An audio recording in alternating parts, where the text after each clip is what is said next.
একটি ট্রাক অমিত যাদবের জীবন উলটপালট করে দেয়। ভারতের নাগপুরে ঘটেছে হৃদয় বিদারক ঘটনা। নাগপুরের ছেলে অমিত যাদব স্ত্রী গায়ত্রীকে সাথে নিয়ে পরিবারের কাছে যাচ্ছিলেন রাখি বন্ধনের জন্য। পথে একটি ট্রাক অ্যাক্সিডেন্ট করে ঘাতক ড্রাইভার ট্রাকটি নিয়ে দ্রুত পালিয়ে যায়। অমিত যাদব স্ত্রীকে বাঁচাতে চিৎকার করলেও কেউ এগিয়ে আসেনি। উপায় না দেখে নিথর দেহ নিজের মোটরসাইকেলে বেঁধে নিয়ে উন্মাদের মতো ছুটতে থাকে।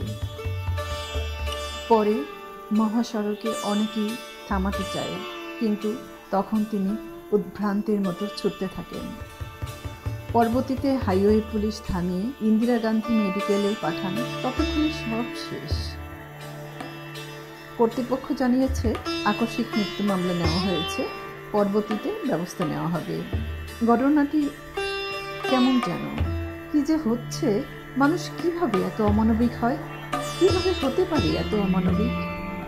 এতক্ষণ আপনারা আমার সঙ্গে যারা ছিলেন সবাইকে অসংখ্য ধন্যবাদ।